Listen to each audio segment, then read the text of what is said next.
Okay. So all of you have been coming to class for a while and practicing meditation and listening to talks, reading books, and none of that is the truth.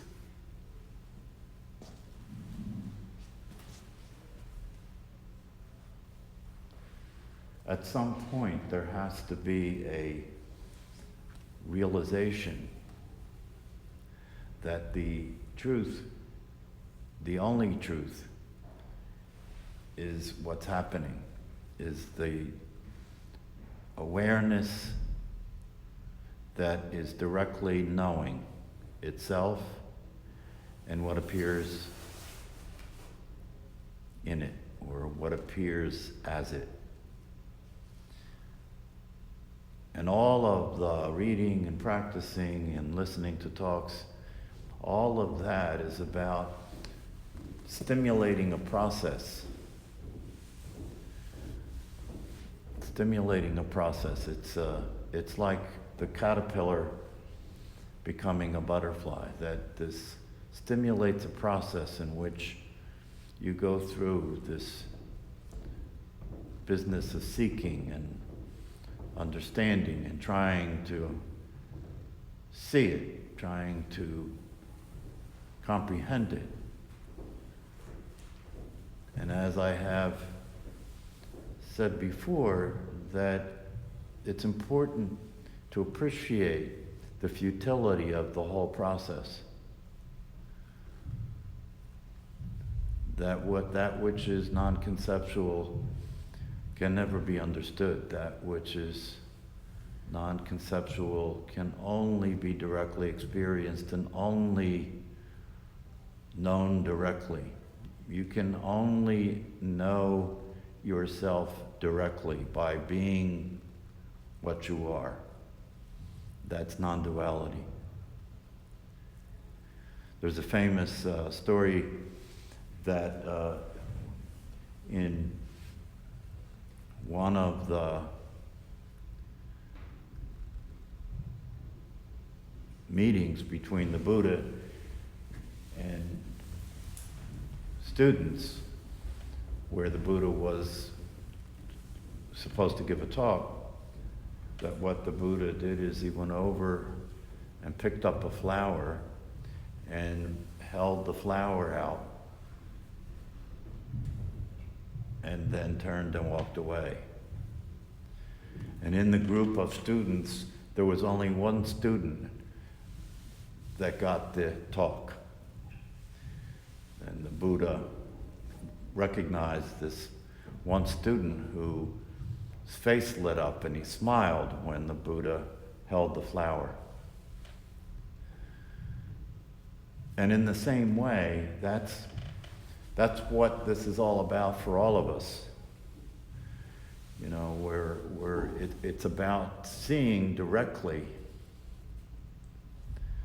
your true nature, seeing directly.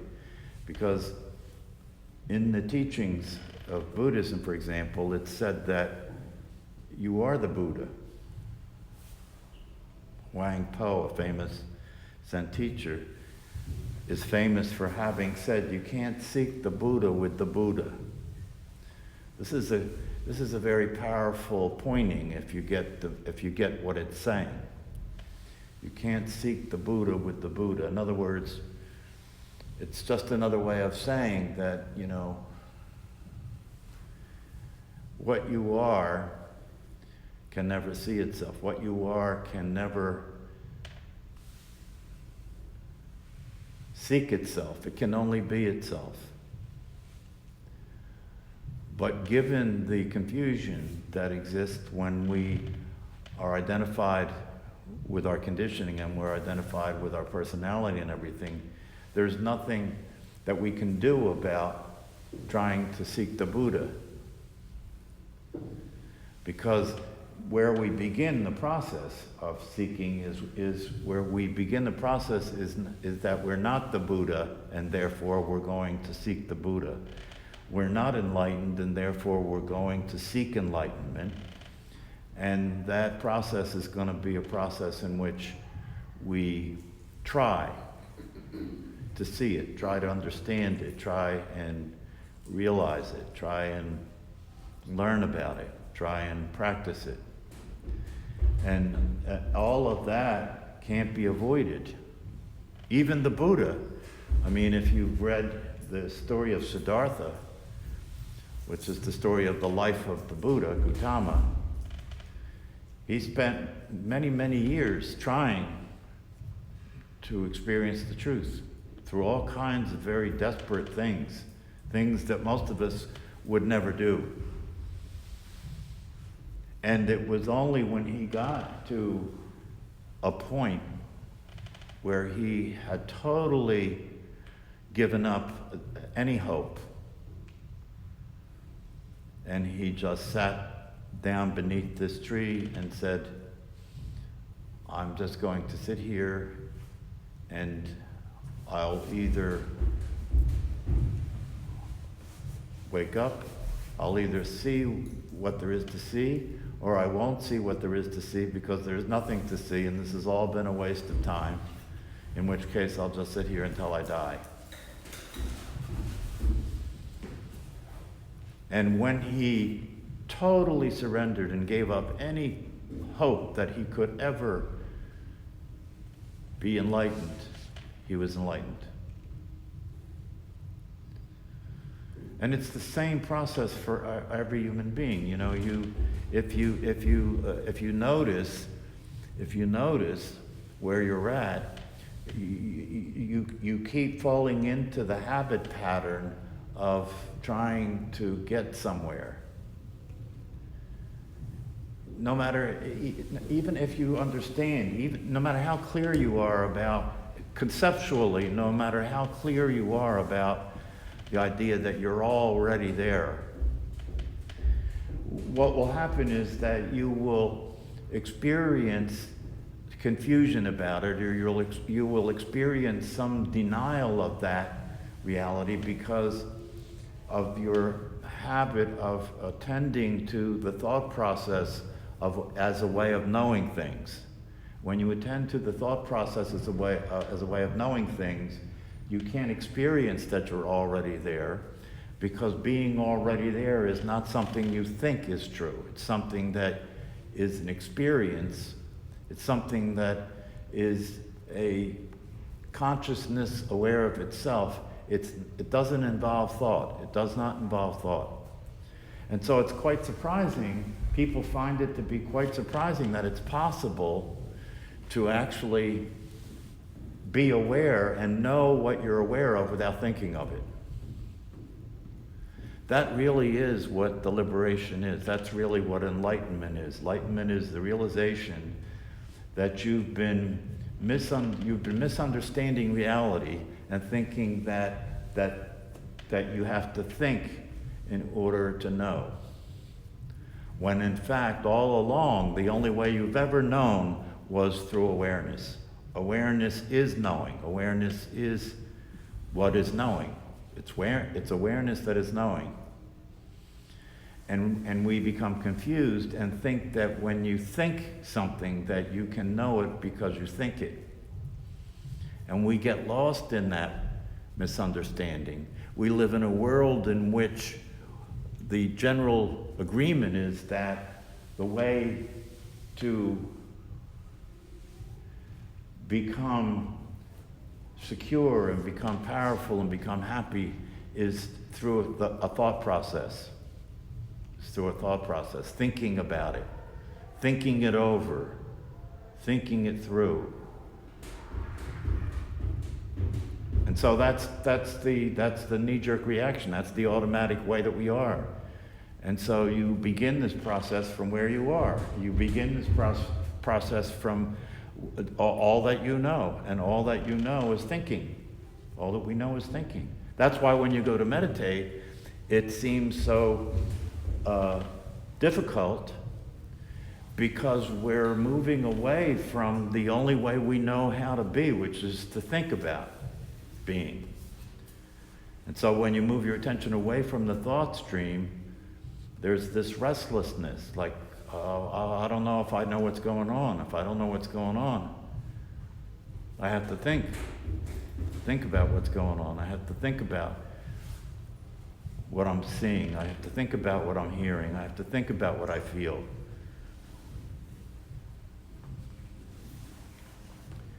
I have to think about who I am. And through the thought process, I can create these concepts about myself, a self-image. I can create this concept about myself. And so I will create this concept about myself that I'll put together, and it'll be the best version of myself that I can put together. I'll steal things from other people. If you've paid attention in life, you'll notice, did you ever notice when you meet somebody you really like, that you either unwittingly or consciously take on some of their behavior? You know, I have a friend that